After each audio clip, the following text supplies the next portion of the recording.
Jaya Radha Madhava Kunja Bihari.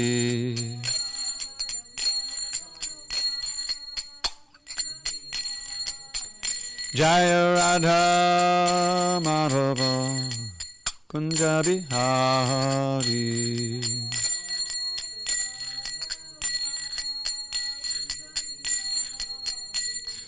Gopijana Vallabha Girivardhari.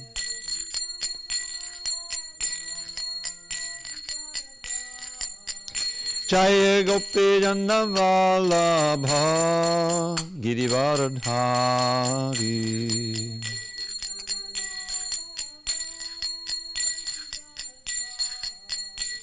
Yashodanandana Brajajana Ranjana. Yashodanandana Brajajana Ranjana. Yamunatira Vanachari. Yamunatira Vanachari. Jaya Radha Madhava Kunja Bihari.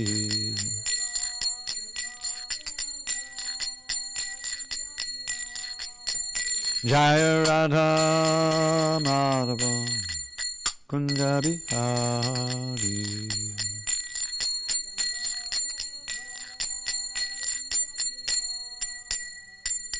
Jai Mr. Bhagavad Paramahansa, Pradikacharya, Ashtottara, to the Sri Srimad Divine Grace, Srila A.C. Bhaktivedanta Swami Prabhupada Ki Jai, ISKCON BBD Founderacharya, Srila Prabhupada Ki Jai, Jai Om Vishnupad Paramahansa, Pradikacharya, Ashtottara, to the Sri Srimad, His Divine Grace, Srila Bhakti Siddhanta Saraswati Thakur Ki Jai, Ananda Koti Vaishnavindra Ki Jai, Namacharya Srila Haridas Thakur Ki Jai. Srimad Bhagavad Gita Ki Jai, Samaveda Bhaktivinoda Ki Jai. All glories to the assembled devotees. All glories to the assembled devotees. All glory to the assembled devotees. All glories to Shri Guru and Gauranga. Om Namo Bhagavate Vasudevaya. Om Namo Bhagavate Vasudevaya. Om Namo Bhagavate Vasudevaya.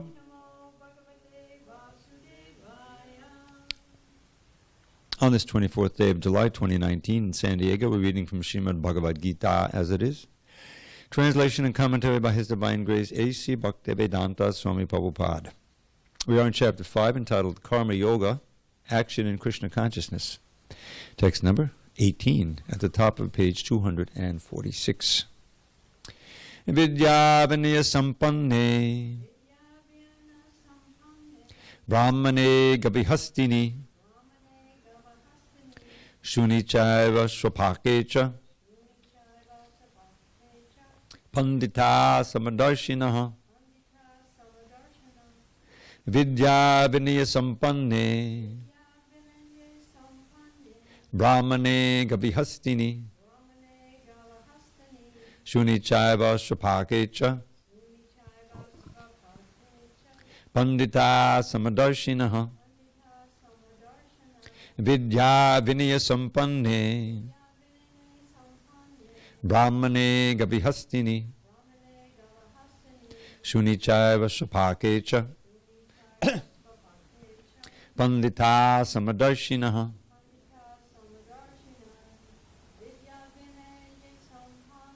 Vidya Vinaya Sampanne Brahmane Gabihastini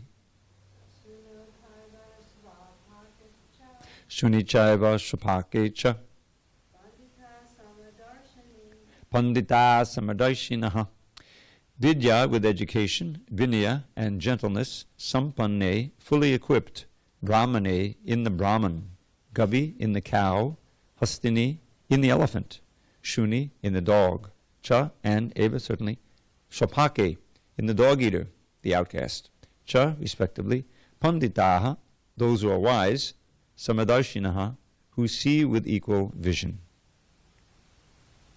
Translation: the humble sages, by virtue of true knowledge, see with equal vision a learned and gentle Brahmin, a cow, an elephant, a dog, and a dog-eater or an outcast.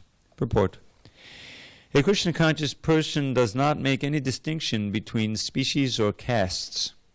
The Brahmin and the outcast may be different from the social point of view, or a dog, a cow, and an elephant may be different from the point of view of species. But these differences of body are meaningless from the viewpoint of a learned transcendentalist. This is due to their relationship to the Supreme, for the Supreme Lord, by his plenary portion as Paramatma, is present in everyone's heart. Such an understanding of the Supreme is real knowledge.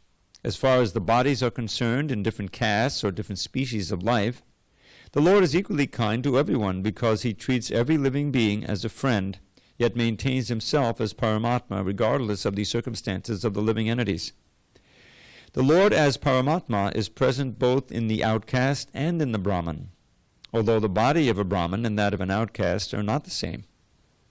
The bodies are material productions of different modes of material nature, but the soul and the supersoul within the body are of the same spiritual quality. The similarity in the quality of the soul and the supersoul, however, does not make them equal in quantity, for the individual soul is present only in that particular body, whereas the Paramatma is present in each and every body.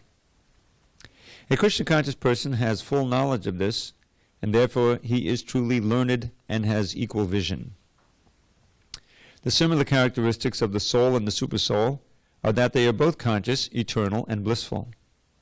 But the difference is that the individual soul is conscious within the limited jurisdiction of the body, whereas the supersoul is conscious of all bodies. The supersoul is present in all bodies without distinction. Om Jnana Timirandasya Jnanandana Shalakaya Chukshu Unmilatam Mena Tasmai Shri Gurave Namaha. I was born in darkness of ignorance, but my spiritual master Srila Prabhupada opened my eyes with the torchlight of knowledge. I offer my humble obeisance to him and all members of Sri Parampara. We read text 17 for sure? Yeah.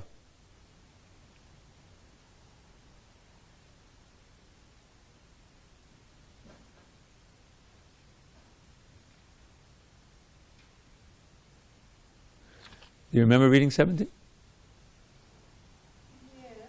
Yes. We did 2 last night. Yeah, okay. 18. Now this verse, did I say Om Jnana? I did do Om Jnana. Okay. Sorry, I'm getting senile. I'll say it again just to be on the safe side. Om Jnana Timirandasya Jnanandana Shalakaya Chakshu Unmidatam Mena Tasmai Shri Gurave Namaha. I was born in the darkness of ignorance, but my spiritual master Srila Prabhupada opened my eyes with the torchlight of knowledge. I offer my humble obeisance to him and all members of Sri Parampara. Better to be safe than sorry. Okay, so this verse is often quoted because it illustrates the vision of the Pandit, someone who is truly learned. And this chapter is giving us the clue about how to see ourselves as spirit and how to act on the spiritual platform. So one who has truly attained that knowledge of the soul and the supersoul and the difference between the soul and the body can see in this way. Now just see the contrast. The mode of ignorance is characterized by, obviously, a lack of such knowledge. And then how does one deal with other living entities on the bodily platform? The more that one is reacting to and dealing with others on the bodily platform, the more that he is going in the opposite direction from enlightenment. Because the body is clearly a temporal, ephemeral identification or covering of the soul. If one understands firmly the truth of the soul, that the soul is the real person, that the soul is eternal, that we've lived before and will live again, and that this is just a temporary designation, then you can begin to see the unity of spirit. and that we're all the same in that regard. And you can see how that changes your relationship with everyone. You know, otherwise, the tree. How can we use the tree? You know, a capitalist goes into a forest and starts thinking dollars and cents. How can we clear cut this, sell the wood? You know, or they go to the Amazon. You know, demonically now we'll clear the Amazon so much, and then we'll have cattle there. And then when that burns out, we'll go to the next square mile, like that. So, in the exploitative mode of passion, one sees everything in that. You know, how can this person, this thing pay off for me? You know, that's the way you see, and obviously you're judging everything on that basis. You see a cow, you still see dollars and cents, instead of a living, breathing entity who has feelings and, you know, shouldn't be harmed at all. So this vision is important if we're to live in the world in the Krishna conscious way. And the great devotees, such as the Goswamis, it's described, they were such advanced devotees, you know, the 6 Goswamis. And it's described, Dhira dhira janapriyo piyakaro nimatsaro pujito. They were dear to the self-controlled devotees as well as the ruffians, people who were not so well behaved. They had such a giving and loving spirit about them. They were obviously not trying to exploit anybody. They didn't even care about a home or money or practically food, you know. Then what were they doing? They were simply meditating on Krishna, feeling ecstatic in relation to him, and writing books and creating temples for the people in general, for others, so that they could also taste these things. I love this phrase. I've been focusing on it lately. In the song about the 6 Goswamis, it describes Papo tapana kuntanayatanubatam govinda ganamritai. That the people in general, unregulated, ignorant, they perform sinful activities and suffer. So that's called papa utapa. That means severe suffering due to sin. Papa is sin, and utapa means very severe suffering. So they're seeing the world like this. This is Kali Yuga after all. But they're nikuntana, they're cutting off, they're eliminating that suffering of the people in general by pouring down songs about Govinda. Govinda Gana Amritai, nectarian vibrations about Govinda. And now all of that, you know, this is what Prabhupada came to liberate from the Sanskrit language. It's buried there, we have no benefit from it. So it has to be translated. He translated some books, you know, it was an amazing production, 60, 70 books. But there are so much more has manifested since Prabhupada's disappearance as well.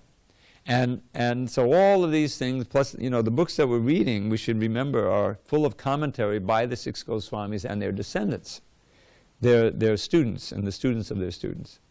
So we're really benefiting from their wonderful erudition and pure devotion.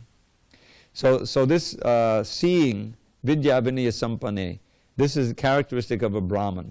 He's full of knowledge and still humble and gentle, fully equipped with this. He sees that. This is the ideal. This is the highest form of human being. The Brahminical, self-control, the devotee. And then a cow and an elephant. So what do they have in common? They're spirit souls. They're all spirit souls. So he doesn't make distinction in the absolute sense on the basis of external. Now, how you actually deal with, you know, you don't deal with the lion and the devotee is the same. But you see that ultimately there's an equivalence there. That's the whole idea. Shuni is the cat, is the dog. Shopaka is the dog cooker, dog eater. So you've gone from the top to the bottom here, from the learned and gentle Brahmin down to the not so learned, not so gentle dog eater. But the Pandit sees them all the same. He sees the spirit within each of them, and in that sense, absolutely sees them as equivalent. So this is a sign. It's not easy to see like that. The way in which you see yourself in the world is determined by your state of consciousness. If you're actually Krishna conscious, you'll see in terms of Bhagavad Gita. And you see someone, oh, this person is eligible. Let me give a little Krishna consciousness to them. You know, or let me give him some prasadam, or somehow or other deal with him in that way, bringing him, see if I can awaken a little bit of that natural Krishna kind, which is out in everybody. Whatever human beings there are, they're eligible. Somehow or other, probably, inject them Krishna consciousness. So that's the action that follows this kind of vision.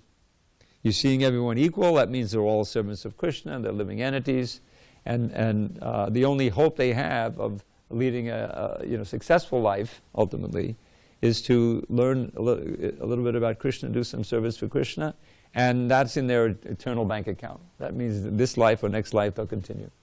So that's the way a devotee sees and acts on the basis of that knowledge. So we should try to cultivate it. By hearing Bhagavad Gita, we gradually see differently. It's said that who can see Krishna all the time? Premanjanacharita bhakti velochanena santa sadaiva hridiyeshu velokayanti. That those who have smeared their eyes with the salve of pure love of God. What does that mean? It means that your heart is so pure that your vision, which is reflective of that understanding, you see God everywhere. You see the divine everywhere. Now, it's not so easy, so Krishna starts in the 7th chapter with an easy kind of thought experiment. He gives us, well, what is this world? We're living in the world, right? We all interact with it somehow. Well, what is it actually? Well, it's composed of various energies. The hard matter, the liquids, the gases everywhere, right? The radiant energy like electricity and fire, the space in which everything is contained. In other words, earth, water, fire, air, ether. And then there's the real subtle energy that we don't see, but we know that it's there at every moment, our mind. We all have a mind, we can't see it. Our discriminating factor, which is even more subtle. And finally, our ego, which is the interface between the soul and matter.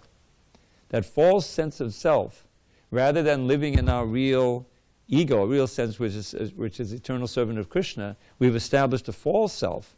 And in order to live on that basis, we have to have a body based on that false ego. And that's how the material body comes into being. It's unnatural for the soul to be buried in this machine, and so restricted in our consciousness. This is a big come down, but we don't realize it. So Krishna consciousness means to use this very machine of the body, which is imprisoning us, as a tool to connect the soul to Krishna and ultimately break free of the body. The analogy is given of taking a thorn out with another thorn. I'm not going to regale you again with how I used to step on the wooden floor and get the splinters and then borrow my mother's needle again. You know that already. But that's the same idea. They get the needle, which is a splinter, take out the splinter and then put the needle back in the box and they'll go on playing. So what have we got to work with? This body and all its facilities. It's a wonderful construction. And that brings up a beautiful verse from the 10th canto, chapter 87. Rather than regale you with my failing memory, I'll find the verse and we'll read a real translation. Also, I have some very special verses about pure chanting of the holy name that I'm going to share with you. Remind me. So let's see if I can find this verse. Oh, wait a minute. Okay. Okay. So the verse begins, Tvadanupatam. Tvadanupatam. Got it. 1087:22. Come on. Tvadanupatam kulayam idam atma surit priyavat. Chadati taton muke tvihite priya atmanicha. Nabadadamantaho vasadupasana atmahano. Yadunushaya brahmant udubaye kushadir. When this human body is used for your devotional service, so this is the personified Vedas praying to Lord Mahavishnu. So they're praying to God. When this human body is used for your devotional service, it acts as one's self, friend, and beloved. But unfortunately, although you always show mercy to the conditioned souls and affectionately help them in every way, and although you are their true self, people in general fail to delight in you. Instead, they commit spiritual suicide by worshipping illusion, Alas, because they persistently hope for success in their devotion to the unreal, they continue to wander about this greatly fearful world, assuming various degraded bodies. So this is this is our choice. This human form of life is rare, and it's perfectly suited for your devotional service. And if we use it in that way, then it really becomes beloved. In other words, it becomes very rare and valuable thing. That's why the body of a devotee is so, you should never harm it, and if your own body, you take care so that you have facility to serve. It's just like the paraphernalia on the altar here. We polish it and we preserve it because it's a means of serving the Lord. It's the Lord's personal property. Which reminds me of a story. Sanatana Goswami, one of the 6 Goswamis.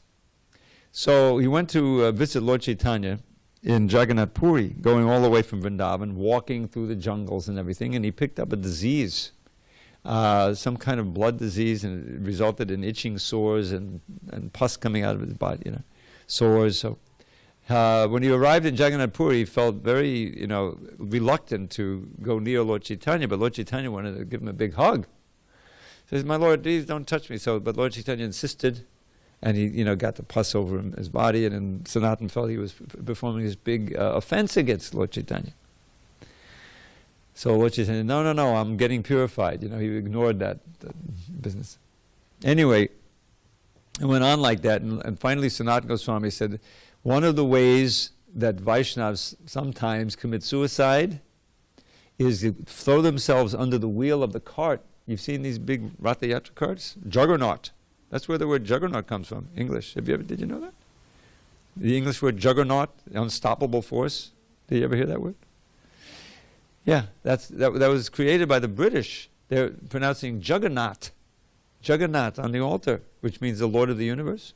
So once a year in the town called Puri, at least 1 million pilgrims come.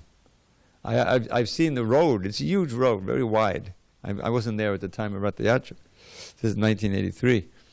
But, these huge carts, they build them new every year. They're like, 40 feet on a side, and they take big deities as big as this doorway, at least. Jagannath, very heavy. They have to have 4 or 8 guys, very stout and strong, Prabhu would call them, pulling them. And they go on the cart.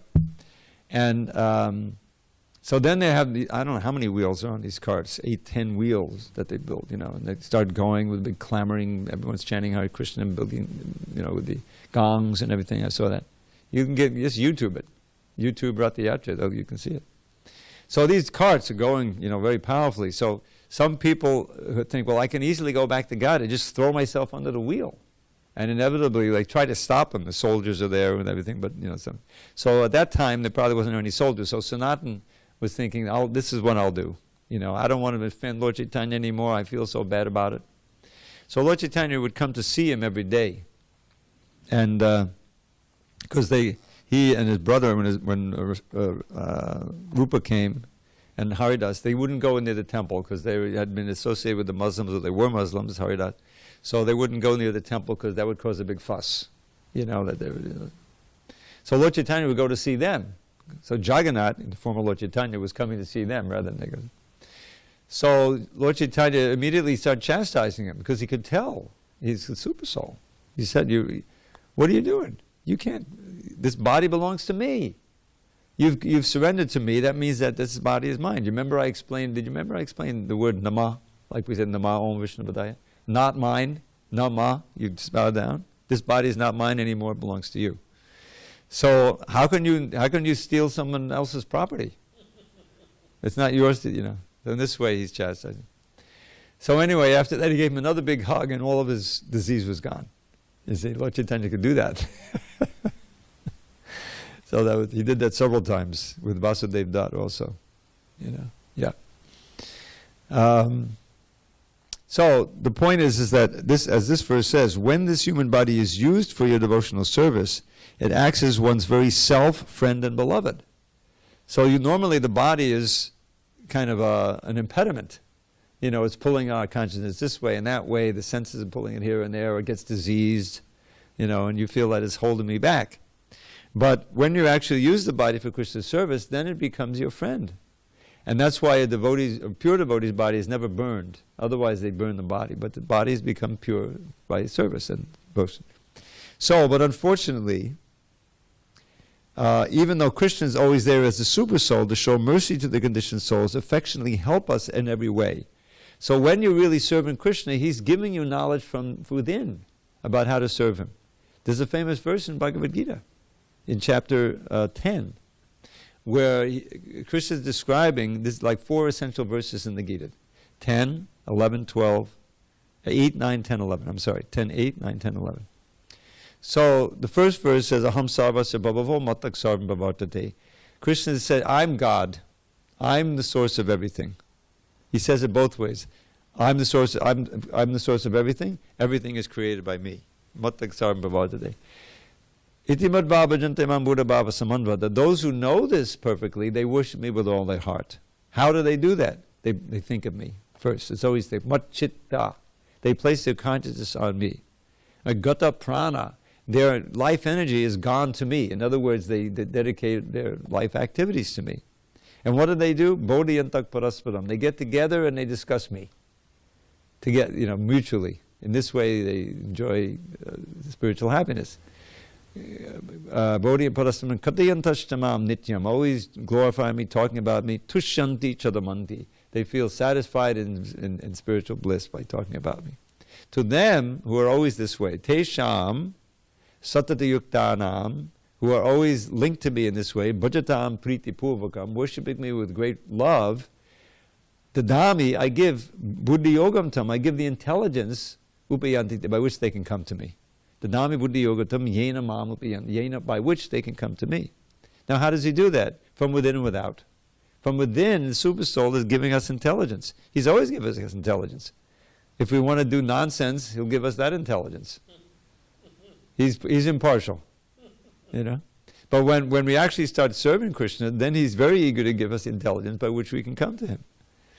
So that's for coming from within as well as without. Part of the intelligence is how to seek out a learned devotee who can teach you what books you can read and study. In other words, he gives you the interest so that you'll open up this book and read Bhagavad Gita rather than a million other books. So that's, Krishna's helping us all the time. And now he's teaching us how we should see everyone in this world, samadarshana, see them equally. As Prabhupada would point out, this is the only hope for real brotherhood and peace on earth. Not the United Nations. He would say only the flags are increasing. In other words, they're recognizing more and more divisions. This whole, nation-state thing is a complete artificial. It's artificial. We put these lines in here so we belong, this is our land, you can't come in, let's build a wall. Right?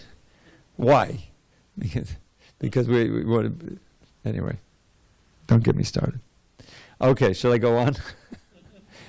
Ihaivatar jitak sargo, yesham sam yestitam manaha. Oh yeah, I'm sorry. Ihaivatar jitak sargo. Yesham sam yestitam manaha. Nirdosham hi samam brahma. Tasmam brahma nitestitaha. Now here Krishna is starting to speak about Brahma. Everything is Brahma. He's going to talk about Brahma Nirvana. I mentioned that yesterday, so he's starting here.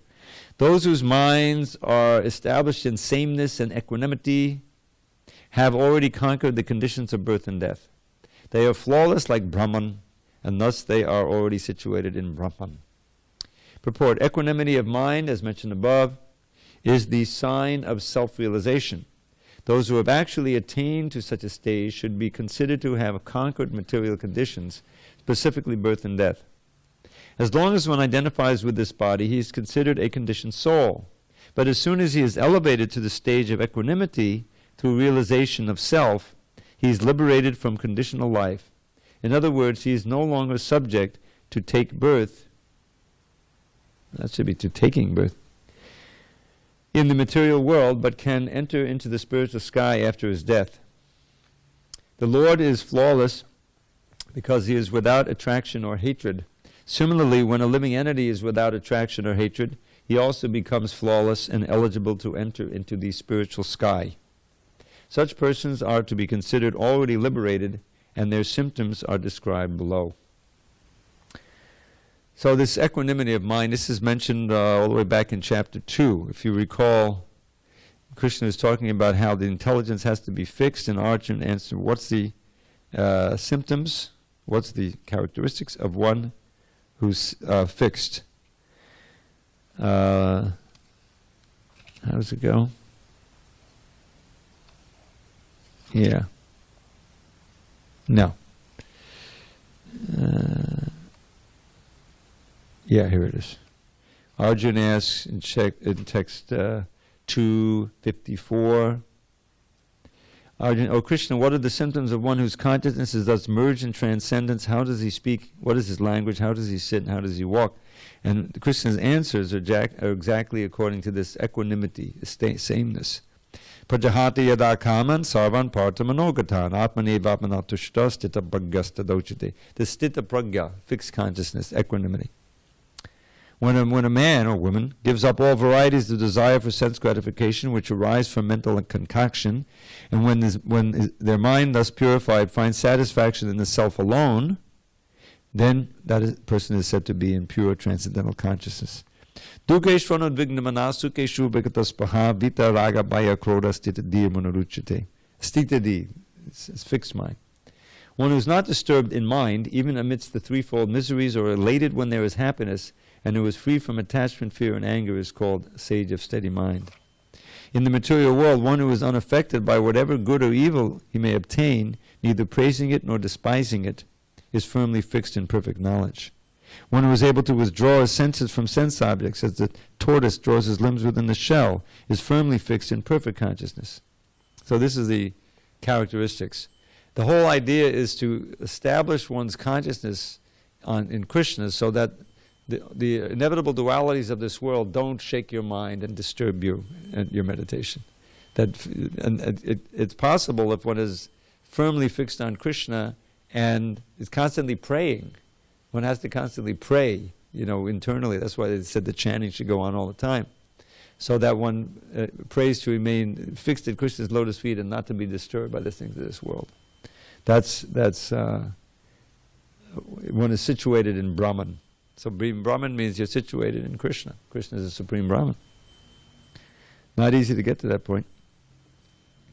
All right, one more. Na purishe priyam prapya no dvijay prapya chapriyam stida buddhir asammudho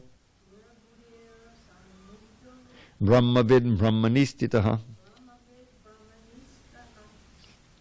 A person who neither rejoices upon achieving something pleasant nor laments upon obtaining something unpleasant, who is self-intelligent, who is unbewildered, and who knows the science of God, is already situated in transcendence. Brahmavid, knowing God. The symptoms of the self-realized person are given herein. The first symptom is that he is not illusioned by the false identification of the body, which is his true self, with his true self. He doesn't identify the body with his true self. He knows perfectly well that he is not this body, but is the fragmental portion of the Supreme Personality of Godhead. He is therefore not joyful in achieving something, nor does he lament in losing anything which related to his body. This steadiness of mind is called stita buddhi, or self-intelligence. He is therefore never bewildered by mistaking the gross body for the soul, nor does he accept the body as permanent and disregard the existence of the soul. This knowledge elevates him to the station of knowing the complete science of the absolute truth, namely Brahman, Paramatma, and Bhagavan. He thus knows his constitutional position perfectly well, without falsely trying to become one with the Supreme in all respects. This is called Brahman realization or self-realization. Such steady consciousness is called Krishna consciousness. Let's see. Na parishe priyam prapya no vijay prapya. So that's sort of described as I was describing in the second chapter. You see that amongst the great devotees.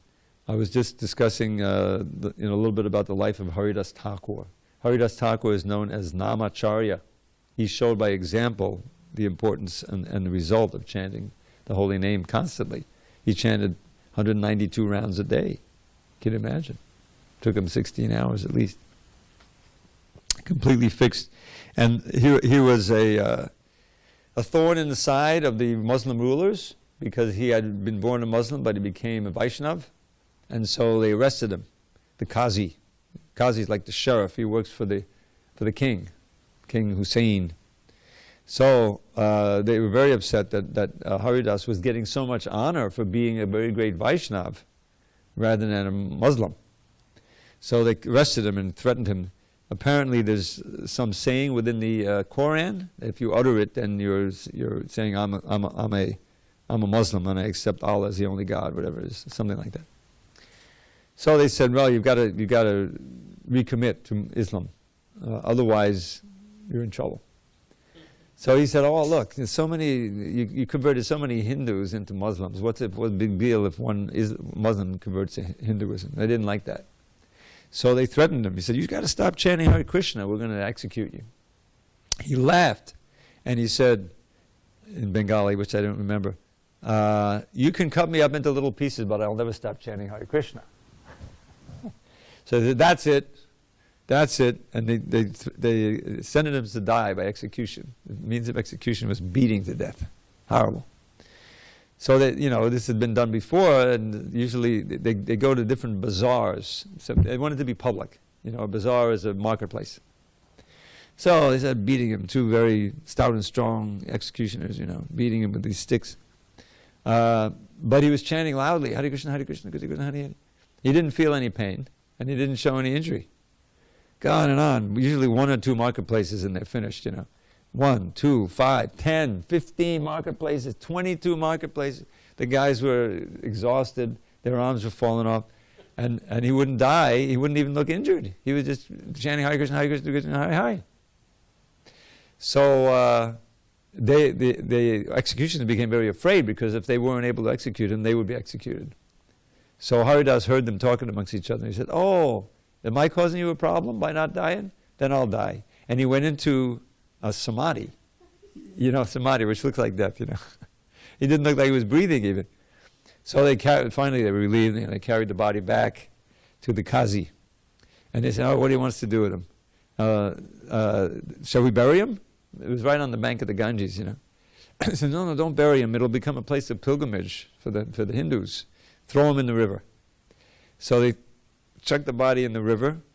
He came out of samadhi, swam to the other shore, and Hare Krishna, Hare Krishna, Hare Krishna. Now they had told him before, the Shah had told him, if you get through this, you can do whatever you want. We're not going to mess with you.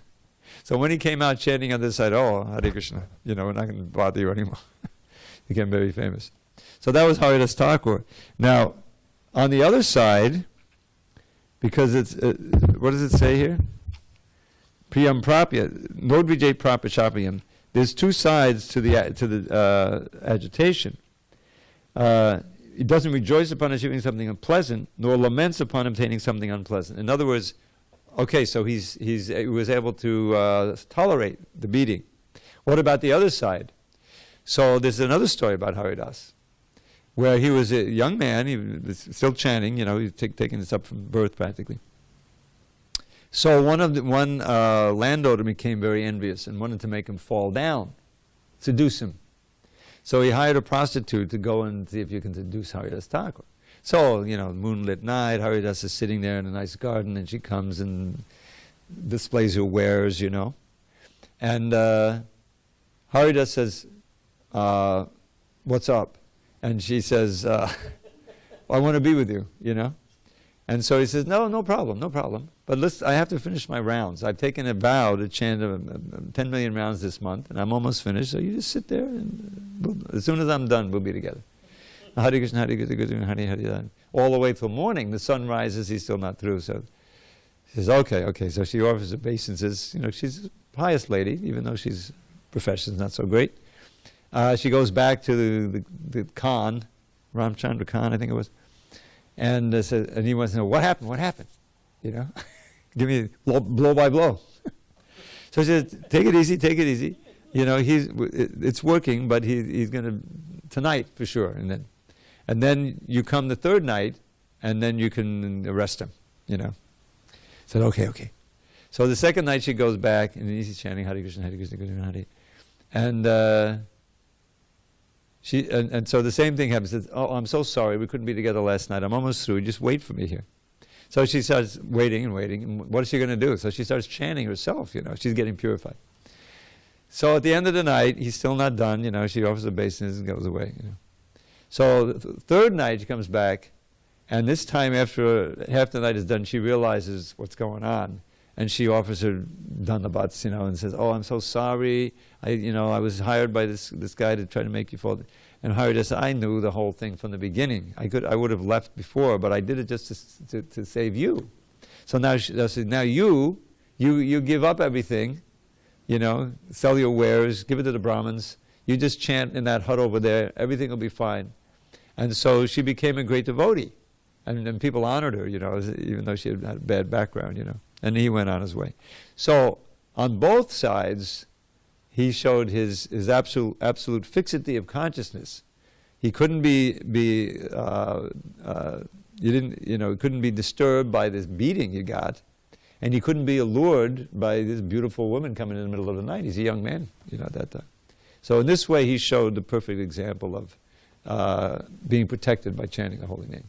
So it's all there. Everything we read about here in the Bhagavad Gita can be achieved by chanting Hare Krishna, because you can become fully Krishna conscious, and this na parishate priyam prapya. As Haridas, he didn't rejoice upon getting something pleasant, nor dride prapachapyam, nor was he disturbed or agitated when he obtained something unpleasant. Unpleasant is not the word for it. Life-threatening. So such a person is sthita buddhi. His intelligence is fixed, he's not bewildered, and he knows Brahman, he knows, in this case, Krishna. All right, so we'll pick that up on Monday. Very interesting. These next two verses are like some of the two most revolutionary verses in the whole Bhagavad Gita. So get ready. 21 and 22. Now I have a little time, so I'd like to share with you these beautiful verses I found again. I had actually memorized them years ago. This is about the chanting of the holy name. And it actually... Okay, I bookmarked this. Yes. And he's describing the highest level of devotees, the purest devotees. Prabhupada would call it, or the Mahabhagavat, or the Uttama Adhikari, Uttama Bhakta. So this is in terms of the benefits that he attains from fixing on the lotus feet. Tribhavana vibhavehet ve pakundas mitata jidama sodadibhe vimrigyat natalati bhagavat padada vinda lavanam asardam apayaksa vaishnavagriyaha. The lotus feet of the Lord are sought even by the greatest of demigods like Brahma and Shiva, who have all accepted him as their life and soul. A pure devotee of the Lord can never forget those lotus feet in any circumstance. He will not give up his shelter at the lotus feet of the Lord for a single moment, indeed not for half a moment, even in exchange for the benediction of ruling and enjoying the opulence of the entire universe. Such a devotee of the Lord is to be considered the best of Vaishnavas. So he's fixed on that on the service of the lotus feet, won't give it up for anything. Then the result of that is Bhagavata udavikramang rishakha nakamani chandrikaya narastatape vidikatamupasidhatam punaksa pabhavati chandrihivodaterkatapa. How can the fire of material suffering continue to burn the hearts of those who worship the Supreme Lord? The Lord's lotus feet have performed innumerable heroic deeds, and the beautiful nails on his toes resemble valuable jewels. The effulgence emanating from those toenails resembles cooling moonshine, for it instantly relieves the suffering within the heart of the pure devotee, just as the appearance of the moon's cooling light relieves the burning heat of the sun. And then the last one also talks about the chanting of the name. Visudati vidiham niyasya sakshad dharirabhashab hito bigauganasha pranaya vishanaya tutang vipadma sabhavati bhagavata padana ukta. The Supreme Lord is so kind to the conditioned souls that if they call upon him by speaking his holy name, even unintentionally or unwillingly, the Lord is inclined to destroy innumerable sinful reactions in their hearts. Therefore, when a devotee who has taken shelter of the Lord's lotus feet chants the holy name of Krishna with genuine love, the Supreme Lord can never give up the heart of such a devotee. One who has thus bound the lotus feet of the Lord within his heart is to be known as the Bhagavad Pradhana, the most exalted devotee of the Lord. So I thought I'd share those with you. This pranaya vashanaya tatang vipadma, the original translation here was missing something. That is such a dramatic image. Rashanaya means ropes, and pranaya is love. The ropes of love. So by the ropes of love, the pure devotee is always thinking of those lotus feet. And therefore the Lord can never leave his heart. He's bound up there, you know. This is a wonderful. All right, we have 2 minutes, so we'll end with a little poem. Hare Krishna. How's it go? Chaito darpana marjanam. Bhava mahadavagnine vapanam. Shreya kaidava chandrika avataranam. All glory to the chanting of Shri Krishna's holy names, which easily extinguishes samsara's blazing flames by polishing the lust-encrusted mirror of the heart. That chanting is the waxing moon that knows the secret art of causing the white lotus of good fortune to unfurl its petals far and wide throughout this bleak and blighted world. Of transcendental knowledge which will take us to life's goal, the chanting of the name of Krishna is the life and soul. The ocean of ecstatic bliss floods far beyond its bounds, wherever Krishna's merciful and mystic name resounds. Indeed, whenever Krishna's names are sung in congregation, at every step one tastes the joy that knows no limitation. So hear with great attention as I earnestly request, please chant Shri Krishna's holy names and be supremely blessed. The soothing nectar of the name will bathe your consciousness, bestow pure love for Krishna, and eradicate distress. All glories to Srila Prabhupada. Hari Hari Bol.